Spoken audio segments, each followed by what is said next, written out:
Katisha barely had any strength in her arms, or any stamina, really. The girl was just dying to grow up already, because then she could take better care of Grandpa Hertzen, who was lying quietly in bed right now. 5 years ago, she was a totally different person. Before waking up in Katisha Ainsley's body, in her past life, she was a poor orphan who died in a car crash. After death, she got lucky and became a commoner in a famous novel. Here, she got a loving grandpa and a carefree childhood. Hertzen found her on the doorstep, even before Katisha remembered her past life. Gramps always had a mischievous streak and made the girl do chores. Suddenly, she heard quiet groans and ran over to the old man, slowly taking her hand. Hertzen was relieved to hear his letter had been sent. The old man was happy that Katisha was staying with him in his final moments.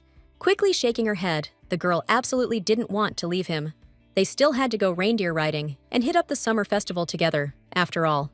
She decided that if she heard that kind of nonsense from him again, she'd take his house and steal all his stuff. The old man didn't mind and figured he wouldn't find anyone better anyway. Later, standing before the coffin, the heroine remembered his last words about how they'd definitely see each other again. The neighbors agreed to help with the funeral, but after that, she had to figure something out. While Katisha was lost in thought, some strange people suddenly approached her. Jimian Parker hurried to introduce himself and was very pleased to meet the young lady. When she heard he was Duke Velasco's accountant, the heroine froze in terror. He and the knights had arrived to collect the coffin and take care of the late Duke Velasco's body. Realizing what was happening, the girl was stunned that Hertzen had kept such news from her. But as it turned out, the old man had also left a will for her. Money, property rights, and a whole lot more would be handed over to Katisha. Just like that, at the age of 10, she suddenly became a billionaire. What was both surprising and unsettling was that the heroine was the sole heir. That's why Jimian hoped she'd agree to visit the duchy, meet the hero's spirit, and start the inheritance process. Katisha knew that Duke Velasco was considered the best swordsman, but his personality was a nightmare. In the novel, he was the main villain who treated his adopted daughter, the main character Neela, like dirt. So, the girl decided to bail before it was too late. The accountant smirked and clarified that she'd get 1,000,000 gold in cash, plus an annual income of 100 grand. Sick of being broke in her past life, Katisha packed her bags in a heartbeat and got ready to roll. Later, riding in the carriage, she tried to focus less on his lordship's rotten personality and more on the mountains of cash. Besides, she was curious. What was the accountant talking about with that hero spirit thing? Turns out, it was the spirit of good old Hertzen himself, bound to the family heirloom. Centuries ago, the first duke sealed a demon king inside a sword, and the whole family became its guardians. Each head of the family sacrifices their soul to keep the demon blade going and the demon locked up tight. That's why, after they die, the dukes become hero spirits stuck with the sword. This also meant that Katisha had a shot at seeing her grandpa again. She remembered him mentioning his 2 sons once, one of whom had died. The old man passed on the title to the other one and left, never wanting to see that stubborn guy again. And now the girl was wondering, did Hertzen really leave the current duke with absolutely nothing? Hearing that was the case, she was horrified. This novel was the story of Neela's suffering, adopted into the Velasco family and treated like an animal. To be saved, she needed to inherit the demonic sword, but the main character was too weak and just ran away. She turned to the white cult for help, and there she met the main male character, the half-breed Ekal. The worst part is, the novel just ends abruptly, right before the main characters reunite. Katisha's current situation is very similar to how Neela was made an adopted daughter. Remembering all the humiliations the main character had to endure, the girl started to tremble. For her, the best-case scenario is getting kicked out on day 1. Suddenly, she remembered she could meet with Hertzen, and that became a glimmer of hope. But hearing that the spirit needed to stabilize and she'd have to wait about 3 months, the heroine turned blue with fear. On top of everything else, the Velasco family controlled an army that was second to none. Their resources and tech allowed them to create top-tier weapons that sold out instantly. In the end, the Velascos amassed such wealth and power that even the emperor himself couldn't do a thing about it. And now, seeing their mansion in person, the heroine was deeply impressed. However, her life was more valuable, and Katisha was already picturing herself falling to the duke's feet, begging for mercy. She was ready to give up her inheritance, but wanted to keep the small house where she and her grandfather lived. Jimian led her to the study, where the current duke, Ludius, was already waiting. All the rumors made her think he'd be some muscle-bound brute, but his grace is seriously handsome. The duke gave her the once-over, totally confused. Was this kid really the cause of all this mess? Katisha snapped to it and bowed, trying to be polite. Lucius was supposed to tell her to stand up straight, but instead, he just kept staring in silence. When he found out she was 10 years old, he let out an annoyed sigh. What was the old man feeding her anyway? She looks like a freaking dried-up orange. He walked up to the girl, wanting to get a better look at her face. She was way too short, so Jemian had to hoist her up onto the table. The Duke came closer and gave her a good look, then decided she definitely wasn't a Velasco kid.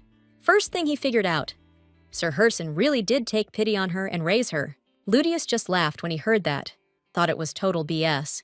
Then he found out the girl had no family except for the old man. What's more, her grandpa never mentioned any inheritance, didn't leave any papers. The heroine was shaking with terror, didn't get why she was being grilled like this. Suddenly, his lordship got curious, wondered if she knew the name Gerst. Katisha knew that name belonged to the demon in the sword, but it wasn't public knowledge. Either way, there was no way she wanted to inherit the Velasco family relic. That cracked Ludius up, because how else do you explain what was in the will? Taking it from the Duke's hands and reading it, the heroine was totally baffled. His lordship, meanwhile, figured out the old man decided to hand over the whole Velasco family to this little firecracker. And right then, he wanted to hear what she thought about all this. Katisha just burst into tears in response. Ludius was outraged and didn't get who should be crying here, him or her. Jemian immediately took her side and called out the master, saying the girl was sweet. The Duke flew into a rage at this betrayal, wondering if being cute was all that mattered. The accountant was sure of it, and his grace had no comeback. He immediately ordered them to leave him alone, and Jemian hurried to escort Lady Katisha to her bedroom. Once in the room, he handed her a sack containing 50 gold coins. He also gave the girl the previous Duke's pendant, which was also a key to the bank vault. Furthermore, the accountant hoped Katisha wasn't too upset by the master's words, because he was actually a pretty decent guy. But the heroine was totally fine, because as long as she had money, she knew she was golden. Once she was alone, she figured the real problem was this demon sword.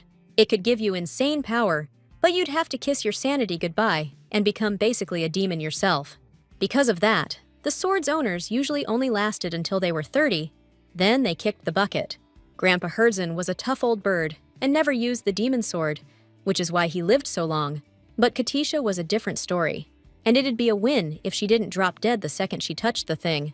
So the next morning, she went to see His Excellency and decided to turn down the inheritance. Ludius greeted the little firecracker, figuring there was more to this than met the eye. Remembering the will was notarized, he immediately ripped it to shreds. Instantly, the paper started glowing, and the document pieced itself back together. The girl figured she could just accept everything, then pass it on to someone else later. Smirking, the Duke pointed out that to pass it on, she'd have to, well, kick the bucket, and become the next hero spirit. Begging through tears, the heroine hoped they weren't planning to, erase her from the equation. She was even willing to be a maid and help with the cleaning, even carve swans out of apples. Ludius was stunned and decided she just needed to pass a test first. That ended the conversation. He offered her a grapefruit in the dining hall and then ushered her out of the office. That evening, sprawled on her bed, Katisha decided her grandfather hated her guts. After that, she looked at the pendant, which contained her name and traces of her biological parents. Thinking about Herzen again, the heroine felt tears start streaming down her face. At the same time, the pendant flared up with a bright flash of light, and a warm wave washed over her hands. 1 second she was out. The next, she was inside a wooden box lying on the table. Peeking out, she saw a weird room furnished with modern stuff from her past life.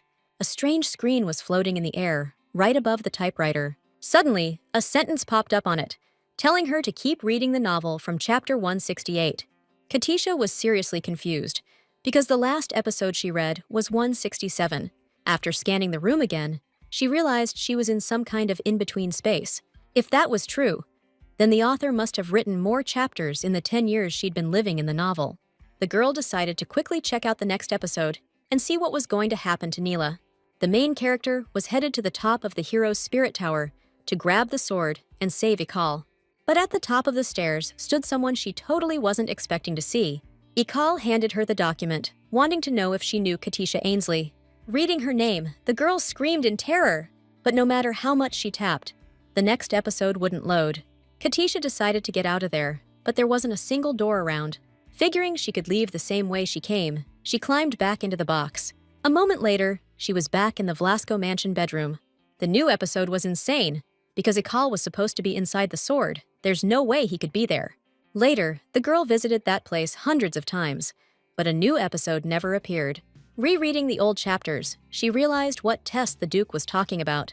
The main and branch families of Velasco use it to choose a representative. In the novel, Neela helped Leutius and accidentally resonated with the sword. After that, the family council forced her to take the test. In Katisha's case, the council will decide too, and they might not even give her a shot. The girl was seriously freaked out by how similar her fate was to the main characters. Suddenly, Katisha wondered if maybe she was just a stand-in for Neela. Then again, the main character's joining this family in the fall, 5 years from now. Shaking off the stand-in thoughts, the girl's mind went back to the Velasco mansion. Now she'll have to wait 6 hours before she can get back into that room again. Katisha didn't get why the main character was even looking for her in the first place, but what she feared most was that she might become Neela's enemy. Later on, she ordered herself 3 massive dumplings, made by the family's personal chef. Seeing that, Lucius figured she was getting way too comfortable in a house that wasn't hers yet. Letting out a little burp, the heroine remembered the will and figured the house might be hers soon enough. The Duke was floored by her audacity. The girl didn't get it. Did she really need to be scared of his lordship? Sitting across from her, Lucius thought he could just take her money and kick her out right now. Katisha quickly explained that she had a delicate stomach and needed to eat well, ordering her to eat. The Duke couldn't believe the old man even cooked for her. Instead of answering, the heroine remembered her grandpa's stories about his fights with his kids and grandkids. Seeing his lordship's dark look, Katisha immediately lost her appetite. She just saw how lonely Herzen was without a family that had forgotten all about him. And she couldn't figure out why Ludius hadn't visited him even once. But the Duke himself believed that the old man had abandoned the Velasco family and him. The heroine decided his grace had nothing to worry about, since she'd be gone at the first chance she got. Ludius was baffled and didn't understand where her ambition had gone. But for Katisha, her grandpa's country house, where they lived, had been enough from the start. The Duke was surprised, because he thought of that house as a dump, barely big enough to turn around in. Seeing the girl's fierce face, he laughed and was glad she wasn't afraid of him anymore. The heroine, on the other hand, was shocked by the smile on his face. It even freaked her out a little that no one in this house had laid a hand on her yet. Ludius was floored. Messing with kids wasn't exactly his idea of a good time. Katisha felt a wave of relief, but knew everything could flip if she bombed the test. Plus, some distant relatives were already itching to get rid of her. The girl really hoped his lordship would give her a shot at the test. The Duke remembered that at the council, the closest family always got the final say. Besides Leutius, the direct Velasco heirs are his kids, Werner and Arnon. If Katisha can win them over in 2 weeks, the Duke will back her too. If that's enough time for the hero's spirit to awaken, they can change the terms of the inheritance. Pumped by those words, the girl decided to give it her all and get permission for the test. Waving her fork like a sword, she started demolishing those dumplings. Ludius walked up and poked her cheek. While he was pinching her cheeks, Katisha was totally lost, like, what the heck was happening? After chuckling, the Duke decided she was seriously ugly. He also mentioned that his kids should be back at the mansion in about 3 days. In the novel, they didn't show up until halfway through, so she wasn't expecting to see them so soon. Werner and Arnon had terrible personalities. Even worse than the Duke's, the young lady was always setting up sparring matches with Neela, just to mess with her. Her brother always watched with a blank face and forced the main character to clean up. Meanwhile, Lucius thought Katisha was pretty bold and clever for her age. He also figured that maybe the old guy wasn't totally off his rocker when he made his choice.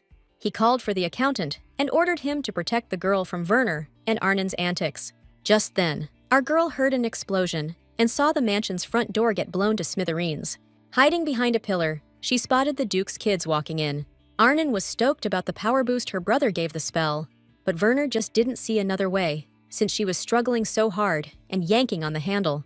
His sister smirked and pointed out that she usually just kicks doors open, dragging a dude by the scruff of his neck. Her brother figured she should learn to use her hands for once. Turns out the guy they caught was a spy from the royal family, and Werner immediately handed him over to the knights. Meanwhile, Katisha was freaking out because they were back 3 days early. The servants rushed to greet their masters, who the Duke was already expecting in his study. Werner sighed heavily, deciding to take a bath first. one of the servants decided to clarify that his lordship wanted to see them immediately upon arrival. Werner shot him a threatening glare, not wanting to repeat himself. Arnon, on the other hand, decided to start by working in the kitchen and then go to her father. The servants had no choice but to silently bow to these morons. Katisha knew that if she went to them without a plan, they'd crush her instantly. Darting down the hallway, she decided to gather information first. The door in front of her opened, and Werner suddenly stepped out. The heroine froze in terror, while the young master wondered why she wasn't coming to him. He wanted the girl to draw his bath and bring him towels. At first, Katisha thought the whole situation was super weird, but then it hit her. When Neela first came to the Velasco mansion, Werner used to make her clean. For even the tiniest mistake, the young master would punish our girl right away. Katisha glanced at the clock and realized 30 seconds had already ticked by since he gave the order. Luckily for her, cleaning was one thing she absolutely crushed. Just a few minutes later, everything was spotless, like perfect. After heading off for a bath, Werner ordered her to tidy up the room. Knowing she had about 20 minutes, Katisha decided to show off everything she could do. Later, sitting on the couch, the young master gazed around, lost in thought. He was blown away by how fast and well she cleaned, and by how gutsy the girl was. Katisha was shocked by his reaction. I mean, Neela took like 5 years to get to this point. Hearing she'd been living in the mansion for 4 days already, Werner figured the girl must have already met that swindler. He was talking about the commoner, who, overnight, snatched up 2/3 of the Velasco fortune, which meant he wasn't messing with Katisha at all. He actually thought she was a maid. So, the young master wanted to know what the girl knew about the con artist. First and foremost, she knew she definitely couldn't confess right now. Meanwhile, Werner considered the swindler to be just a low-level operator, and if the contract couldn't be destroyed, then the heiress had to be dealt with. Hearing him say that, Katisha barely stopped herself from screaming. Just then, the Duke's son decided to have the young maid secretly keep tabs on the swindler. Barely keeping it together, she figured this was way too much for a kid to handle. But Werner was dead set on his choice, because she was the only one who could hold a conversation with him for more than 10 minutes. And just like that, the whole reveal his identity plan went down the drain. So Katisha decided to at least try and build a trusting relationship with him, like between a maid and her master. Later, the Duke's personal guard, Keith, was standing outside the Duke's office with Jemian. Running up to them, she wanted to say hello to the Duke. The other servants were touched by how much she cared about his lordship. Lucius, meanwhile, was buried in paperwork.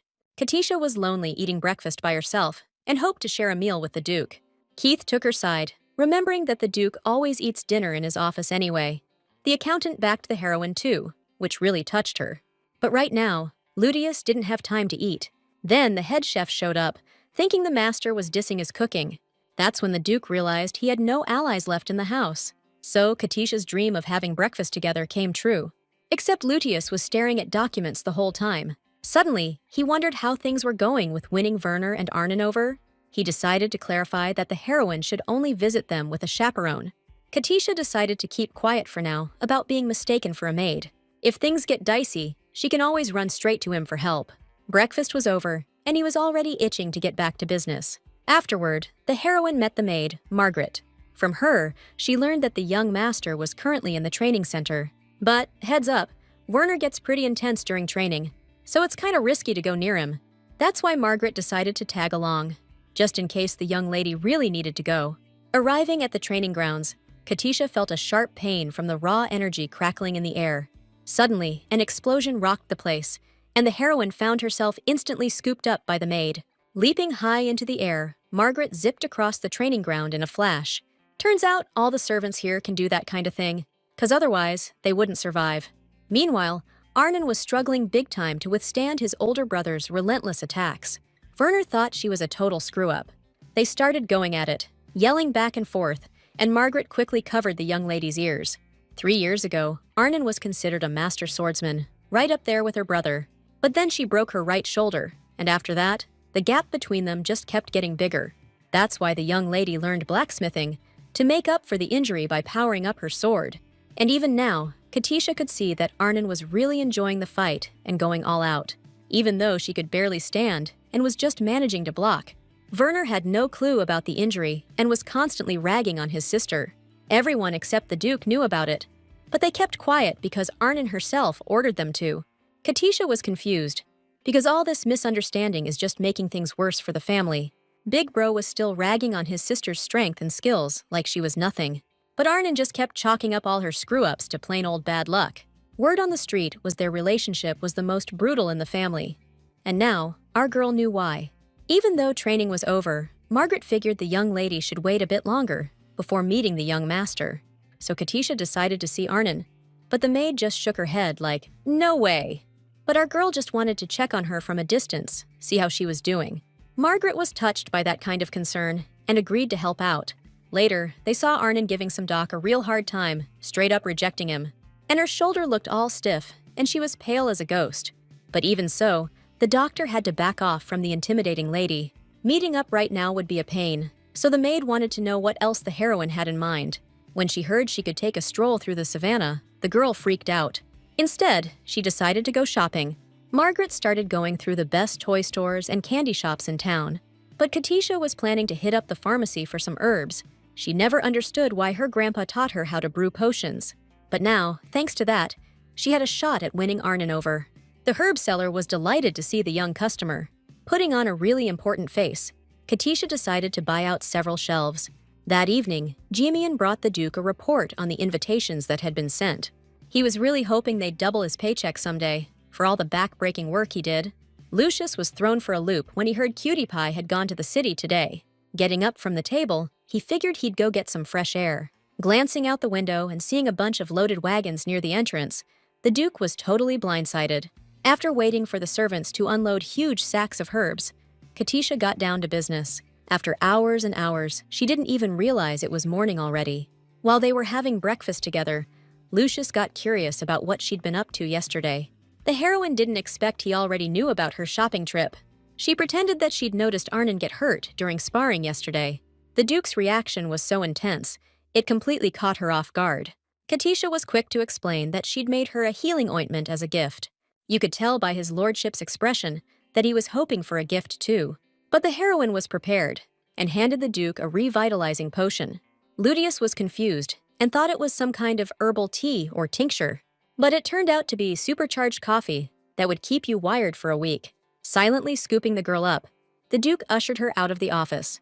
Katisha immediately decided to head over to the young lady. Arnon was sitting by her forge, clutching her aching shoulder. They couldn't put off treatment, or things could get real bad. Katisha boldly approached the girl, who immediately jumped to her feet. Bowing respectfully, the heroine offered the herbal remedy. Arnon was taken aback and hesitantly accepted the gift. It suddenly dawned on her that she'd never seen this girl before. Only one person could have recently shown up at the mansion, and that's the little weasel from the will. The heroine met her gaze with a bold look and introduced herself. Meanwhile, the girl tested the ointment, which instantly relieved the pain. Hearing her gratitude, Katisha felt a little more confident. Arnon wondered, why was this girl looking at her like a predator eyeing its prey? Just in case, the heroine decided to remind her that she couldn't give up the inheritance, even if she wanted to. But the girl just waved it off, because Gerst wasn't going to get it anyway.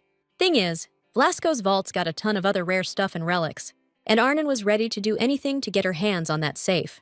The heroine immediately figured it was deal-making time. All the girl had to do was side with Katisha and help her pass the test. In return, the heroine would invest her inheritance in Arnon as her protector. Once she got access to the safe, she could hook the girl up with all the resources she needed.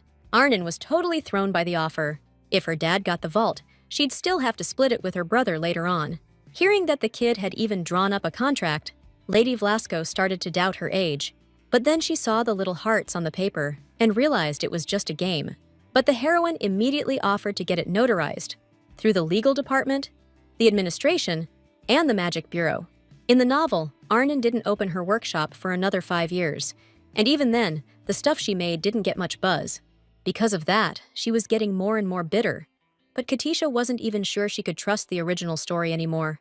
Meeting them in person, the Duke and his kids seemed like totally different people than they were in the book. Everyone in the mansion's so friendly, it's hard to believe Neela actually got along with them too. That evening, Werner was pissed that the little twerp showed up so late. The dude hurt his leg sparring with his sister, and the heroine decided they needed to take it easy on each other. Werner went ballistic, figuring you can't let your guard down for a second when you're fighting Arnon. Even so, it was obvious he thinks about his sister a lot. The young master couldn't figure out why his sister had been so distant with him lately. Plus, he was going to challenge the Duke after he beat Arnon. But with that leg, forget about it. Katisha was really thrown off that he didn't call his Grace father. Seeing Werner get uncomfortable, she figured she'd drop it for now. Instead, she remembered she was adopted too. But she got lucky and met a really good person once. The guy smiled back, figuring if she met a good egg, she must be one herself. Meanwhile, Lucius was totally baffled by Margaret's words. Feeling, even seeing, the flow of mana is crazy hard, even after years of training. And yet, Katisha could see Werner's aura, and she's only 10. What's more, she's already way better than his own kids were at her age. Like, she's nimble and can hide her presence even from top-tier swordsmen like Werner and Arnon. For the first time, Lucius had met a genius who was his equal. He decided to start by trying to find information about her biological parents. Then again, what if she's a spy for the imperial family? The Duke was furious that his servants and children had so easily fallen for this con artist's cute face. Margaret smiled and decided to remind him that he'd already had breakfast with her 5 times. The next day, the heroine learned from Margaret that there would soon be a Velasco family gathering. It'll start right after Elder Gespa arrives, who's Herzen's younger brother. Katisha was shocked at how quickly things were moving. She wasn't ready to confess to Werner yet, but it looked like she didn't have a choice. So, she made some apple swans and took them to the young master. Werner was blown away by how skillfully she transformed that ordinary apple. He decided right then and there, she definitely deserved a raise. The heroine noticed he was reading a book about the empire's politics. She knew exactly what he was interested in and decided to help him out. After finding the right book, she handed it to Werner with a perfectly straight face. The guy was surprised he hadn't thought to look for answers in that book himself. Hearing that the heroine had read it a year ago, he was totally thrown for a loop. Gathering her courage, Katisha decided to come clean about everything. Just then, Margaret walked in and invited the young lady to lunch. Werner was even more confused and didn't understand who they were talking about. The maid approached the heroine and gave the Duke's son a bewildered look. She was pleased to introduce the young lady Katisha Ainsley, the main beneficiary of the late Duke's will. Flustered and sweating, the heroine tried to explain the situation. She felt that terrifying icy aura emanating from the young master again. At the same time, Werner was red as a beet from embarrassment, having spilled so much personal information to her. The girl tearfully rushed to explain herself because she was simply scared for her life. What confused Werner the most was that she was still calling him young master. Katisha immediately addressed him by his name, which made him flinch. Not understanding anything, the heroine decided to call him her brother. Werner's entire world crumbled in that moment, from the sheer futility of his existence. He snatched the girl up and beelined straight for his dad. Lucius was thrown off by his son's sudden entrance, especially without knocking. Werner held Katisha out to him, wondering why the Duke had been silent this whole time. Looking at the girl's dress, Lucius thought it looked like a damn rainbow. The girl hopped down and quickly explained it was a gift from her grandpa. She put it on because she misses Herzen a lot. The Duke nodded, while his son just stood there, totally dumbfounded by the two of them. Lucius couldn't figure out what his son was so worked up about. Still a bit confused, Werner had to admit the dress was pretty cool. But what really blew his mind was that she was already reading political stuff at her age. Katisha didn't get what the big deal was. Grandpa always said only dummies didn't know that. Hearing that just confused Lucius even more, since that kind of knowledge is taught in upper-level academies. Add that to all the kids' other talents, and it's clear the old man didn't pick her at random. The Duke remembered Gespa was arriving soon, which meant the girl needed to get ready. Hearing the name of the Velasco family's most senior and powerful figure, Katisha was horrified. After that, Werner didn't make a single sound, which was a little unnerving. Margaret decided to clarify that Gespa was even more approachable than his older brother. And so, a few hours later, our girl stood before the entrance to the gathering. The second she cracked the door open, she felt dozens of eyes burning into her. The atmosphere felt more like a trial than a family reunion. Arnon greeted the girl with a warm smile, which was really encouraging. But the second Katisha sat down, she heard them start grumbling about her. A lot of the family members were openly mocking her and showing total disrespect. Hearing them doubt old man Herzen's sanity too, she couldn't hold back anymore. She decided they had no right to make those accusations, especially since they couldn't even be bothered to visit the sick old man. Katisha couldn't wrap her head around how awful you'd have to be as relatives for the Duke to leave his inheritance to a 10-year-old girl. Uncle Chen flew into a rage that she dared to insult her elders. She figured she was about to get punished for disrespecting the nobles. The Duke raised his hand, telling Chen to calm down and take a seat. After that, he smiled at Katisha and decided they needed to table their feelings for now.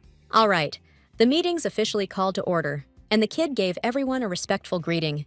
Mr. Gespa was sitting up there on his high horse, stroking his beard like he owned the place. Judging by the will, Herzen was dead serious about this, so the elder couldn't figure out if this was some kind of punishment, or if his older brother had just lost his marbles.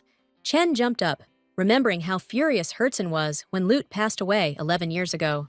Werner blew a gasket at that comment and ordered him to shut his mouth about anything not related to the meeting.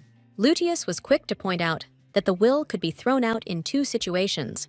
Either Herzen's hero spirit changes the heir after awakening, or the current contender kicks the bucket. Chen smirked, all smug, and wondered what the heck they were waiting for. Arnon shot him a disgusted look, figuring they weren't monsters who could just execute an innocent kid. Gespa was on her side, figuring this guy needed to watch his mouth. Meanwhile, the Duke remembered there was one more thing he had to decide, besides those other two.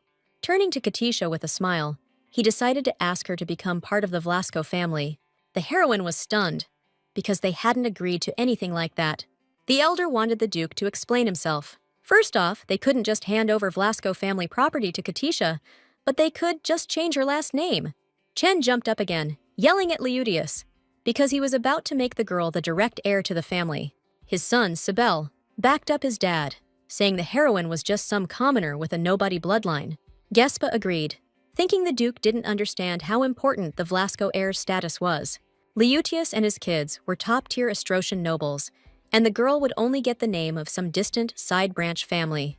Thing is, the Duke still decided to make her his direct heir, because he wanted to raise her himself. The kid doesn't seem like a troublemaker, and she's already proven she's not scheming anything. But before making a final call, he wanted to hear what his own kids thought. Arnon jumped in right away, backing their dad without a second thought. Werner, on the other hand, looked super serious, staring off into space. Then, out of nowhere, he said he'd go along with his lordship's wishes. Now that all three direct heirs were on board, the decision was up to Katisha herself. Gespa decided to step in and have a one-on-one with the kid. Heading down to see her, he wanted to find out if she even knew how big the inheritance was. It includes the funds they need every month, the ones the whole family uses. Right now, everything's locked down in the vault, and only the rightful heir can get to it. Because of that, all the family businesses are running dry. So, to accept Katisha into the family, the elder wanted proof she wouldn't screw them over. And what better way to test her than to put her through the Velasco family heir trial? The heroine straightened her back and loudly agreed. Her test will be just like the one for the head of the family, with 4 challenges. All 3 main branches of the family backed this plan. After that, the Duke had Katisha sign a statement saying she'd take the test fairly. Stepping out of the meeting hall, the girl immediately spotted Margaret. The maid rushed to cheer up the young lady and offered to take her to the master's study. Keith, Jemian, and the chef showed up to cheer her on too. Katisha decided to give it her all to make sure their support wasn't wasted. Everyone started gushing and figured she had nothing to worry about over one little test. Touched by their concern, the girl burst into tears. This made her face super puffy, which really threw the Duke for a loop when he saw her. The heroine decided to clarify that they hadn't agreed on him raising her. She didn't get why he was doing this, since she thought he didn't even like her. Luteus thought it was beside the point, since the test was just the easiest way to fulfill his father's wishes and get the Velasco assets back. But Katisha was worried that if she got the Velasco name, the Duke would become her dad. First of all, Luteus definitely didn't see her as his daughter. He figured her grandpa was more of a dad to her right now than her own father ever was. But the Duke also wanted to adopt her, because he found her intriguing. There were way too many secrets and mysteries swirling around this little girl. But Orange couldn't let her guard down, because Luteus wasn't about to become a grandpa replacement. Katisha couldn't figure out what grandpa was thinking, betting on this scoundrel of an uncle. Leaping up, the Duke scooped her into his arms and headed for the balcony. Opening the door, he showed the girl the nighttime beauty of the mansion's massive grounds. Remembering her new friends and family, she realized how badly she wanted to stay here. In that moment, she made up her mind to see this thing through to the end. The next morning, Katisha got ready for her first assignment. Arnon was stoked to see that fire in the young heiress's eyes. Cybele was waiting by the carriage, greeting the girl with a snide remark. Turns out, he'd been appointed as her watchdog. making sure Lady Ainsley kept her nose clean. He started needling her about everything, deciding the girl was way too spoiled. He figured her behavior was seriously trashing the Velasco family name. Katisha laughed right in his face, not understanding how he'd become such a prude overnight. Besides, his trash talk was a real stain on the Velasco's knightly reputation. Just then, the Duke walked up and was seriously surprised to see this guy hanging around his carriage. Sibyl rushed to explain that he'd been assigned to keep an eye on the girl. Still, that didn't give him the right to even get near the main family's ride. "Whoa, hold on!" the guy yelled, jumping out of the carriage. "Sorry about that. Now come on, we gotta get you in here. This carriage is for direct descendants only." Werner went ballistic. Looked like he was about to execute Sibyl right then and there. Katisha could either leave the house someday or become the heir. Either way, she needed to be treated accordingly. Passing Chen's son on the way to the carriage, Arnon was thinking, who the heck is this guy and what's he doing here? Sibyl was floored that she didn't even recognize him. That's when our girl realized the power of the direct descendants. And with that, their carriage took off. After going about 100 yards, they teleported straight to the capital city. The girl's first test was to open Grandpa Hertzen's vault at the central bank.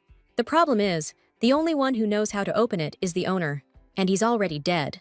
Arnon wondered, just how confident was Katisha that she could pull this off? The heroine knew her grandpa had to have left some clues behind. Worst case, she could just duck into the pendant's dimension, where time freezes, to get her head straight.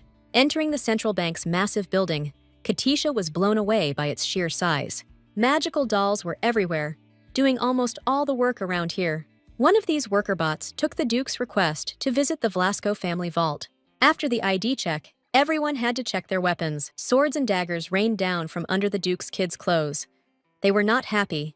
The heroine was stunned by the amount of hardware they were carrying and realized no one would ever dare mess with the Velascos. Plus, things are a little tense with the imperial family, so they need to tread carefully. Soon after, the heroes found themselves standing in front of the vault entrance.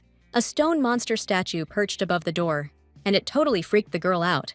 Velasco's ancestors gave their lives to seal this beast inside that hunk of rock. The Duke figured the little newbie had to beat the gargoyle and try not to get too messed up in the process. Werner and Arnon couldn't help her, even if they wanted to, since their weapons were confiscated at the entrance. Realizing she was about to be swallowed whole, Katisha immediately decided to throw in the towel. Patting her on the head, Ludius quickly clarified that it was just a regular old stone statue. His kids were barely holding back their laughter, looking at the girl. The real test was figuring out how to open the door. To do that, they needed to enter a password on some special gears. There was a clue down below about the place where it all began. Arnon realized it was a verse from the memorial psalms to the spirit of Velasco, but slightly altered. Katisha had this weird feeling, like she knew this passage really well. And now, whoever unlocks the vault gets the right to enter it and change the lockdown parameters, and also becomes its rightful owner. Right after those words, the atmosphere shifted big time. The girl ran to the gears and entered the combination, but she messed up. Instantly, the statue moved, and its eyes glowed blood red. Werner recognized that incantation and knew that if they got a few more wrong answers, they'd be in deep trouble. Arnon blew up and decided that if he was so smart, he could try it himself. Hearing that it might be a date, Sibyl flinched hard. He sprinted to the gears and, looking totally insane, started punching in the combo. Turns out, his answer was wrong again. The monster shifted its stance, and the magic attack was almost ready to fire. Driven mad by greed, Sibyl started inputting another combination. After yet another failure, the statue looked almost alive. Werner punched his relative right in the nose, sending him flying. Arnon couldn't believe he'd even try to interfere, and she beat the crap out of him in a rage. Judging by the magic formula, they only had one shot left. The girl felt crushed under the weight of responsibility for getting them into this mess. Katisha was thinking that since Grandpa left her the vault, she should be the one to open it. It's probably connected to who she really is, and probably has nothing to do with the Psalms. Suddenly, it hit her, and she started humming a lullaby from her childhood, one that Hertzen often sang. Back then, she figured her grandpa's starting point was his hometown. Hertzen believed it was better to be where you needed to be, so you could get back to where it all began. After he got back to the house, he found her almost immediately, and she became his new beginning. So, the song of farewell to the spirits of heroes became her new lullaby. Stepping up to the gear, Katisha felt sure she knew the right answer. Everyone else was freaking out, since this was the last shot we had. But as soon as she entered the combo, The gargoyle snapped back into place, and the vault doors started creaking open. Behind them was an actual door, leading into the safe. The heroine remembered she'd brought her grandpa's key with her. Behind the second door was just a wall of darkness. Couldn't see a damn thing. Trusting her grandpa completely, Katisha took a bold step forward. She'd barely taken a few steps when she found herself smack dab in the middle of mountains of gold. And not just gold, but rare jewels and ancient artifacts too. The girl could barely wrap her head around the fact that all this stuff was now hers. Now she finally understood what all the fuss about the inheritance had been about. Suddenly, the vault key started buzzing, and her grandpa's name on it began to fade. When Katisha spoke her name, a list popped up, notifying her that all assets now belonged to her. The list included all of Velasco's cash and all the intel from the last 10 years. There's gotta be someone out there who'd want to take her out. The heroine was ready to stay there for the rest of her life, but something was waiting for her outside. Meanwhile, the Duke and his kids were freaking out. Arnon didn't get what the big deal was about the winning combo. But then, Lucius figured it out. It was the date the old man found Katisha. Makes sense, because nobody but the heroine herself could know that date. The Duke remembered his father singing him that same lullaby when he was a kid. Did the old man plan all this and help this kid solve the riddle? Just then, the heroine walked out of the vault, grabbing a few souvenirs to remember the place. Approaching the beat-up Sybil, she hoped she'd pass the test. Getting the thumbs up, she started jumping for joy. After that, she went to the bank to get the financial records for the last 34 years. That's a long time, so the process will take about 2 weeks. Thanking the clerks, she left the bank with her new family and pockets stuffed full. All the way back, Arnon couldn't believe the girl left that gargoyle as a bodyguard. In the capital, Margaret met the heroine and immediately offered to stash the souvenirs from the Treasury in a secure vault. Thanking the maid, Katisha kissed her on the cheek. She decided to thank her friends more often. Later, collapsing on the bed, the heroine felt just how exhausted she was. There was a weird part in the lullaby that made it sound like Grandpa didn't leave his hometown alone, but we can find out about that when we meet. And right now, there's something more important. Katisha teleported to the room with the book, leaving the souvenirs in the corner. Honestly, this place was way more convenient and secure than any safe. Too bad, the new chapter still hadn't shown up. After one more look at her treasures, she suddenly spotted something she needed to take back with her. Grabbing the elegant hand-and-a-half sword, she dragged it towards the box with both hands. The blade looked light, but it turned out to be pretty heavy. Back in the Capitol House, she stood in front of the mirror and decided to swing the sword around a little. Arnon, who happened to be nearby, was totally thrown by what she saw. She started yelling at the girl, saying it was super dangerous to wave a sword around without a sheath. Katisha quickly explained that it was a gift for the girl. Grabbing the blade and checking it out, Arnon realized it was the legendary sword that vanished from the continent ages ago. By signing the deal with the hero, the Duke's daughter scores a complete set of masterpieces like this, plus gems and magic water. Arnon was totally confused. Like, wasn't the girl gonna miss all this stuff? Katisha knew the girl was close to her grandpa, and that's why she was being so generous. Setting the sword aside, Arnon gave her little sister a massive hug. The hero, for her part, was genuinely stoked that her friendship with the Duke's daughter was now rock solid. Later, Katisha found out they couldn't head back to the mansion right away. Whenever the local big shots come to the capital, they gotta meet with the Emperor, no exceptions. But the Emperor's family and Marquis Organ, their blood relative on their mom's side, are super wary of Velasco. Makes sense, since the Duke wielded major influence in politics, business, and even the military.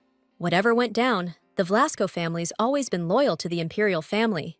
Margaret remembered that things went south with the imperial family after Mr. Lute kicked the bucket. The maid suddenly realized she'd let something slip she shouldn't have. All she knew about Lute was that he was Herzen's second son and Ludius's younger brother. If the Velascos really fell for the imperial family and the Marquise's tricks, that explains why they're giving us the cold shoulder. So Katisha decided to find out what kind of guy Lute was. Turns out, he was a top-notch dude and a brilliant prosecutor, and he and the Duke were tighter than thieves. Margaret hoped the girl would smile more often, because her smile reminded his grace of his late brother. Meanwhile, the Duke and the kids got all spiffed up to go see the Emperor. The heroine walked up and flashed Ludius her biggest, brightest smile. The Duke figured she was after something, grinning like a fool like that. Either way, he just wanted her to stay out of trouble and have a blast. That smile of his even kinda reminded Katisha of her grandpa. Once they were gone, she felt this loneliness creeping in, but she had plans of her own. And first things first, she wanted to check out the capital.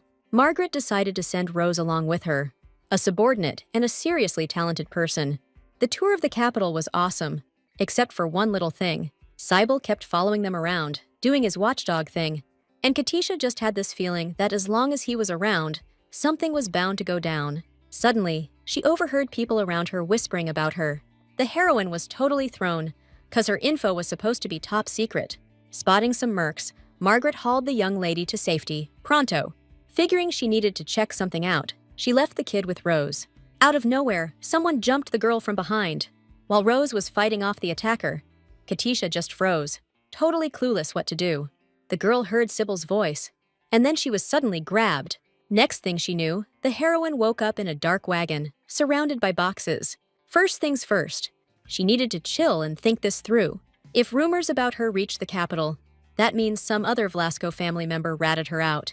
The kidnappers swiped Katisha's money bag and the vault key. Besides Velasco's immediate family, there's only one other person who knows this key unlocks the treasure vault. Chen and Sybil probably hired mercenaries. Pulling out her pendant, the heroine teleported to the room with the book. Among her souvenirs was a dagger, which she quickly grabbed. After freeing herself from the ropes, she decided to find out who did this and tear them a new one. It was impossible to know how much time had passed since she'd blacked out. Before the kidnapper's carriage stopped, she had to save herself. Meanwhile, the Duke and his children were walking through the imperial palace. Suddenly, someone called out his name, which really ticked off Lucius. Marquis Organ was happy to see him, for the first time in a long while. Everyone knew that without the Emperor's favor, he wouldn't even dare look Velasco in the eye. 11 years ago, there was an accident that took Liut's life. There was no evidence or witnesses, but everyone knew the imperial family and the Marquise were behind it. Werner was furious at Organ's audacity, but suddenly, their father ordered them back into the carriage. Once they were alone, he greeted the Marquise with polite formality. Organ figured the Duke needed to teach his kids some manners when it came to business. Ludius decided to handle this himself and was annoyed that the Marquis was sticking his nose where it didn't belong again. Gripping his hand tighter, the Duke couldn't believe the old man dared address him by his first name. Taken aback by his lordship's stern gaze, Organ quickly apologized. Furthermore, the Marquis should refrain from secretly sending his people into the Velasco Duchy to avoid any misunderstandings. Ludius was about to leave, but then Organ remembered a weird rumor about a kid. The Duke needs to watch his back, cause who knows what could happen. Ludius was shocked how fast rumors spread and got seriously worried. Arnon met him outside, running from Margaret and Rose with some bad news. Sybil immediately fell to his feet, trying to explain that he did everything he could. Holding the blade to his face, the Duke ordered him to start searching immediately. Meanwhile, the escape failed, and they dragged the heroine towards some building. Turns out, this was a place for gladiator fights and an underground slave auction where they planned to sell the girl. A few minutes later, she found herself behind bars. In the original novel, Neela ended up in this place too and participated in the gladiator fights. Anyway, Katisha's got the dagger, and we gotta bounce as soon as the guards clear out. Just then, 2 guards dragged a kid in by the arms. They chucked him in the cage. These goons couldn't figure out why he hadn't shifted into his divine beast form yet. When she overheard they could get a fortune for this half-breed at auction, our girl froze up. Once the guards were gone, she decided to check on the kid. She sliced the lock with the magic dagger and rushed over to him. Taking a good look at his face, she realized it was the main character from the novel she was stuck in. The divine beast Ekal, wielder of the sacred sword, was totally clueless who she was. Katisha was obsessed with this character, and she never expected to actually see him like this. You could tell his body was healing itself. The scrapes were just vanishing. If we can get his backing now, getting out of this mess will be a piece of cake. First things first, she needed to know how long he'd been stuck here. I mean, isn't a divine beast supposed to be in the church? Ekal tensed up hard, totally thrown. How the hell did she know that? She quickly clarified that his healing ability could only come from the White Cult. That organization protects the sacred sword of Hille, and its members have regenerative powers. Ekal had been raised since he was a kid to be a master of the sacred sword and a guardian of the church. Suddenly, Katisha had a realization. How the heck did I even manage to nab such a big shot from the White Cult? The kid was confused. Was she working at this place too, or what? Before he could explain anything, she heard footsteps and dove back into her cage, quick. Turns out it was the girl who brought Ekal his food. From what she said, Katisha figured it was already evening, so Velasco probably wouldn't find her today. The heroine decided not to just sit around and pretended her leg was killing her. The stranger was super surprised, because they didn't have any medicine around there. Anyway, she decided to check out what was going on with the girl's leg. When she noticed the lock was broken, she got all flustered. That's when Katisha handed her a gold coin, figuring if the girl helped her, she'd make her rich. Plus, the heroine made sure to mention her dad was Velasco, meaning this place was toast. Hearing the Duke's name, the girl suddenly went white as a sheet, reminding her about Artem's Savannah too. The heroine totally convinced the stranger. The negotiations wrapped up later, though the girl only agreed to free her. Tomorrow night, before the Gladiator arena opens, this place will be empty and the stranger will leave the door unlocked. The next night, Katisha, during her escape, opened Ekal's cage, hoping he'd follow her, but the guy just stayed put, looking totally chill. Turns out, he was getting a kick out of being there. Not understanding but happy they'd met, she turned to leave. Suddenly, Ekal decided he wanted to go with her. He didn't see any difference between this place and the cult. Katisha was surprised, because the white cult was supposed to be fair and honest, preaching absolute goodness. When Ekal unleashes his power, the temple gets a signal, and they'll track him down easy. The heroine was totally freaked out that the Holy Temple was using methods like that. The kid was hoping the girl could help him get out of this dump. Katisha wanted to know exactly where he planned on going if he did escape. Ekal decided to keep following her. The heroine was thrown for a loop, not understanding why he'd suddenly want to do that. Knowing how messed up things were, she decided to refuse, claiming she was broke. But the kid already knew she was nobility. He'd overheard her talking with the overseer. Figuring Katisha had scammed the girl, he was about to yell for her. The heroine clapped a hand over his mouth, and then Ekal realized she could probably buy him. The girl was surprised and wanted nothing to do with the white cult. And on top of everything else, Velasco and the cult really hate each other. If the Duke hides the Holy Sword's owner, something seriously messed up is gonna happen. That's why Katisha couldn't take him with her. No way! As she headed for the door, she suddenly heard a pathetic mew behind her. Turning back to the prisoner, she saw a tiny, adorable kitten sitting where the guy had been. A giant snow leopard was Ekal's true form. But right now, he was just a kitten and looked totally precious. The divine beast started striking all these poses, giving the girl a cuteness overload. She couldn't resist and agreed to take him. Touching his paws, she knew she was messing with destiny, but it was too late to turn back. Meanwhile, Werner and Arnon watched their father's rampage with apprehension. Shoving his sword into the wounded thug, the Duke demanded an answer. Eventually, the bandit coughed up where they'd taken the girl. But even under duress, they couldn't get a name for the client who'd fronted the mercenaries a little cash. It was pretty clear this wasn't coming from the imperial family, right? Not knowing who would dare pull something like this, the Duke ordered everyone to head to the Gladiator arena. After a while, the girl led Katisha towards the exit. But the girl couldn't leave alone. She had to get Ekal out with her. That meant she was going to have to participate in the auction. The girl handed a handful of coins to the stranger so she could pay for her entry into the bidding. The auction kicks off the second the fight starts. Try to remove a slave's shackles without the key, and they'll inject him with a lethal poison. Katisha also got a magic tablet that records the bids as they come in. The girl immediately showed us how to get to the auction and where the emergency exit is. Meanwhile, they're releasing the first fighter into the arena. Ekal, on the other hand, got a swift kick in the rear and went tumbling onto the platform. The heroine was furious and couldn't believe they were treating a kid like that. Getting to his feet, the young man calmly walked toward his opponent. Not long before all this, she wanted him to end the fight quickly. To do that, he'd have to unleash his power. But then the cult members would show up. The heroine wasn't sweating it. Ekal could totally handle these guys. Plus, if he chooses Katisha, he'll become her personal bodyguard. And right now, the kid just stopped that spear with a single finger. Unleashing the power of the divine beast, he instantly slammed his opponent into the dirt. At that moment, his auction price shot past 300 gold coins in a heartbeat. Suddenly, the guy next to her chuckled and bid 800 gold. Trying not to freak out, the girl bumped the bid up by 10 gold. But the guy wasn't backing down, and the price skyrocketed to a crazy 1,200 gold coins. Meanwhile, Ekal summoned the golden sword of Hille into his hand.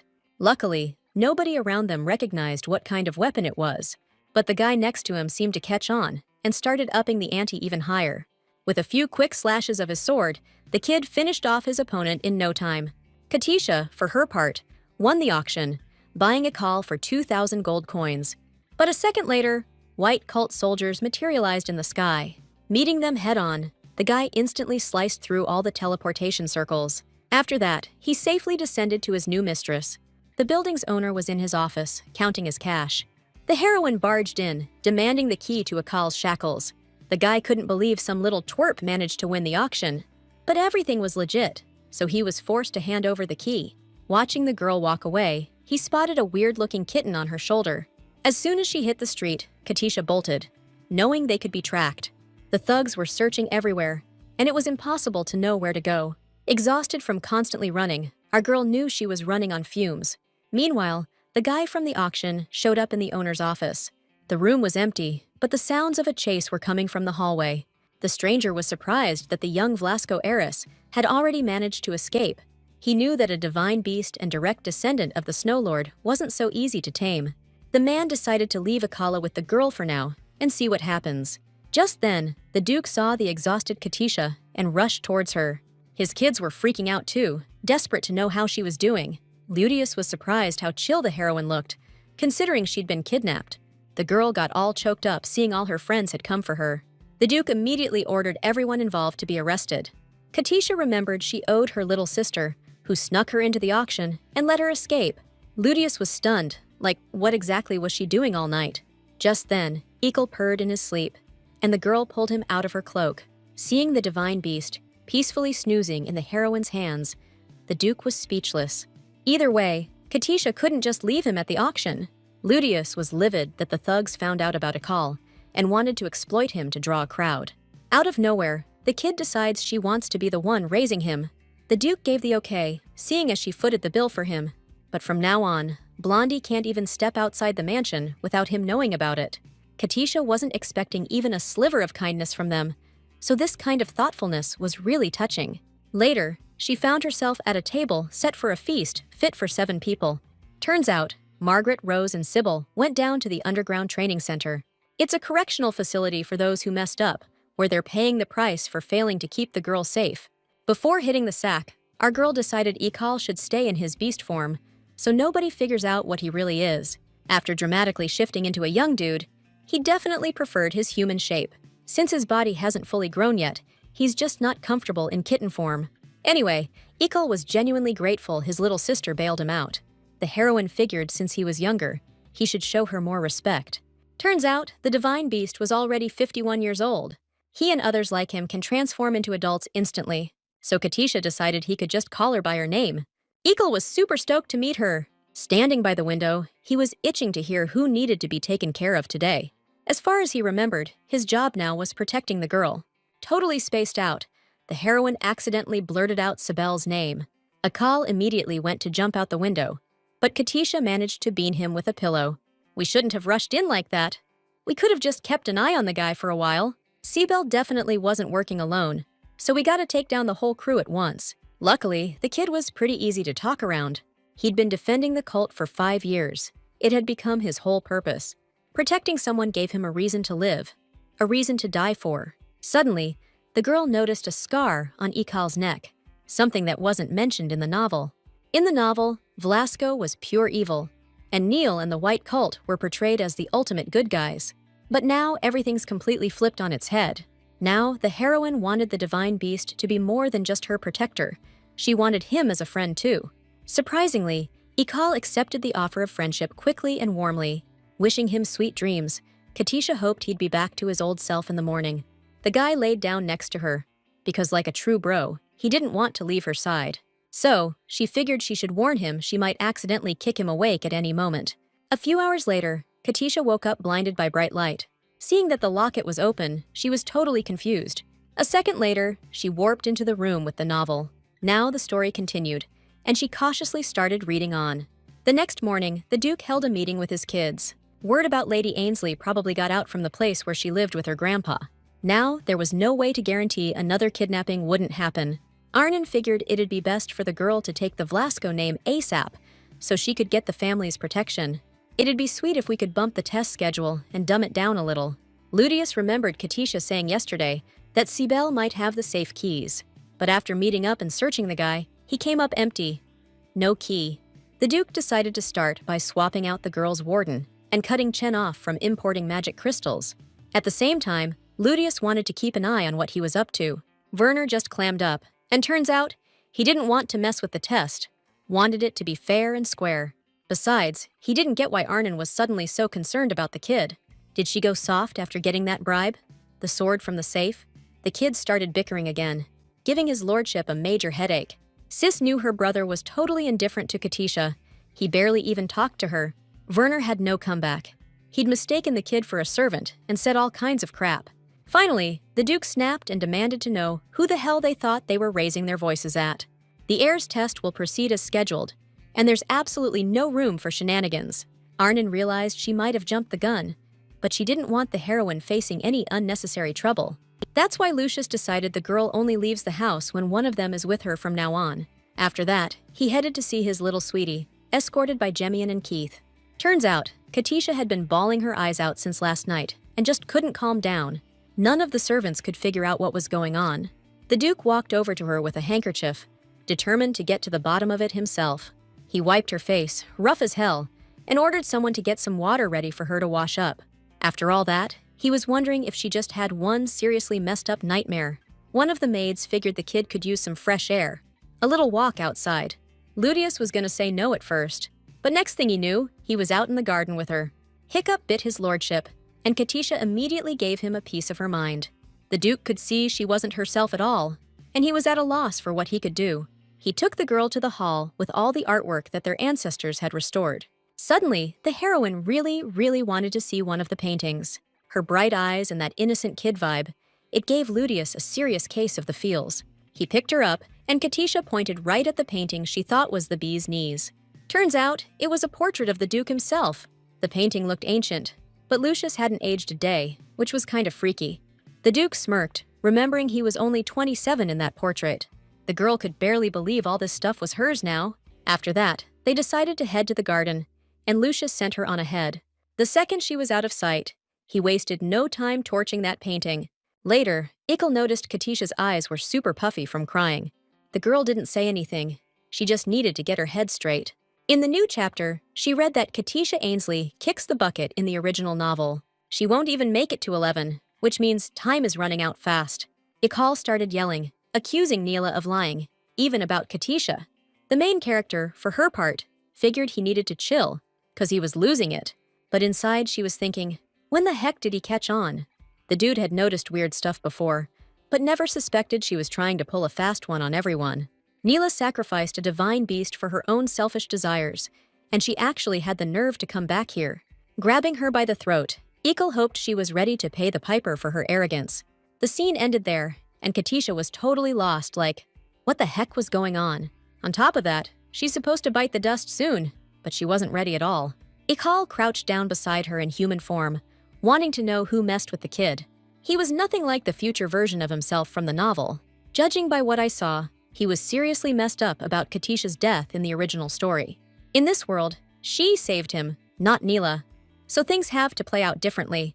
Looking him dead in the eye, she wanted him to promise he wouldn't let her die, no matter what. Ekal didn't see any reason to worry and was ready to protect her. Always. After that night, 10 days flew by like nothing. The darn kitty just wouldn't play with the girl on the lawn. And that's because she kinda squished him in her sleep last night. Katisha decided to remind him that playing with her was like his job. Suddenly, she got hit with the news that she'd been assigned her second exam task. Hearing the gist of the assignment from Jemi-san, the girl turned white as a ghost from fear. After that, she met with the Duke and Chen in the Velasco mansion's living room. Ludius was hoping the guy remembered the girl was only 10 this year. Chen figured age was just a number and was sure she could handle it. All she had to do was survive a few days in the savannah. That place is crawling with savage beasts, demons, and the undead. The man thought it was the perfect spot for the second assignment. The Duke didn't want to hear that garbage. Everyone has their own talents, and you can't just judge based on physical abilities. Right then, the heroine raised her hand and agreed to take on the assignment. Chen smirked, pleased, and decided to end the conversation there.